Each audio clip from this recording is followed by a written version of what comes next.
দেশে এমন এক ইতিহাস তৈরি করছে, যুগ যুগ ধরে আপনার সন্তান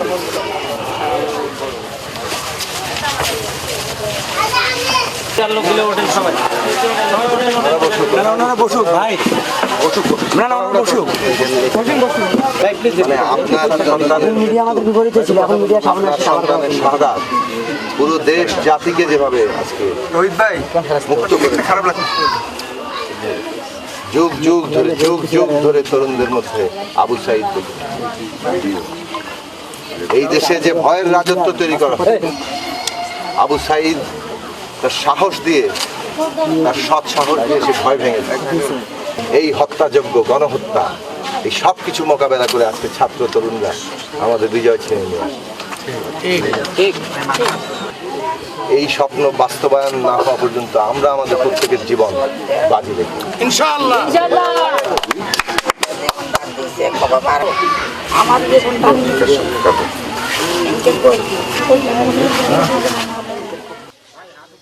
এই ধরনের খবর যদি সত্য হয় তাহলে সেটা তো নিঃসন্দেহে আমরা এর স্পষ্ট ব্যাখ্যা চাইব। নতুন সরকার এই বিষয়গুলো নিয়ে অবশ্যই তদন্ত করবে এবং বাংলাদেশে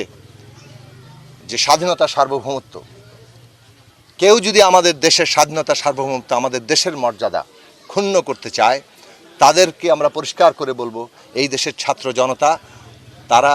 রায় দিয়ে দিয়েছে, এই দেশের রাজনীতি, এই দেশের সমস্ত কিছু আমাদের দেশের জনগণ নির্ধারণ করবে। আমরা কারো অধীনে, কারো নির্দেশে, কারো নিজেদের স্বার্থে এইখানে কোনো তৎপরতা আমরা চলতে দেব না। আমরা এই সরকারের কাছে আহ্বান জানিয়েছি, এই এখন যে এখনো পর্যন্ত ষড়যন্ত্র চলছে,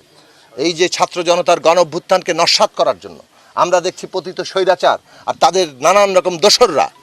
তারা নানাভাবে এখানে সাম্প্রদায়িক উস্কানি তৈরি করে, এখানে সংখ্যালঘু হিন্দু সম্প্রদায়ের বাড়িঘরে হামলা করে, মিথ্যা হামলা করে তারা, এবং মিথ্যা অভিযোগ এনে এখানে তারা বাড়ি বাড়ি লুটতরাজ করে একটা নাশকতার পরিবেশ সৃষ্টি করে তারা এখানে অস্থিতিশীল করতে চাইছে এবং এটার দায়টা দিতে চাইছে আন্দোলনের উপরে। আমরা পরিষ্কার করে এই ষড়যন্ত্র যে এই পতিত স্বৈরাচার করছে সেটা জনগণের সামনে উন্মোচন করেছে এবং বাংলাদেশের জনগণের সামনে এটা পরিষ্কার যে ওরা এই গণ অভ্যুত্থানকে নস্যাৎ করতে চাইছে, কিন্তু সেই গণ অভ্যুত্থান নস্যাৎ হবে না। ছাত্র জনতা জাগ্রত আছে এবং তারা সারা বাংলাদেশের সকল নাগরিকের জানমালের হেফাজত রক্ষার জন্য তারা কাজ করছে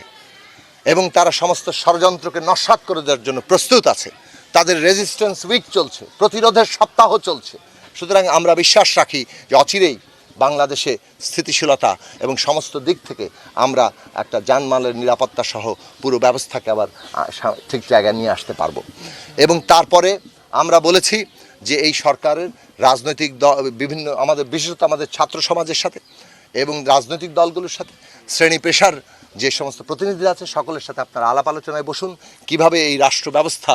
একটা সংস্কারের দিকে যাবে, তার আশু এবং দীর্ঘমেয়াদী কাজগুলো কিভাবে একটা গণতান্ত্রিক নির্বাচনের পরিবেশ সৃষ্টি হবে এবং একটা গণতান্ত্রিক নির্বাচনের মধ্য দিয়ে রাষ্ট্র ব্যবস্থা সংবিধান সংস্কারের কাজটি সম্পন্ন হবে। এই কাজগুলো আমরা আগে ঠিক করেছি এবং এই কাজগুলো করার জন্য যে সময় লাগবে সেই সময়গুলো নিয়ে সকলের সাথে আলোচনার ভিত্তিতেই আমরা নির্বাচনের বিষয়ে সিদ্ধান্ত নিতে পারব।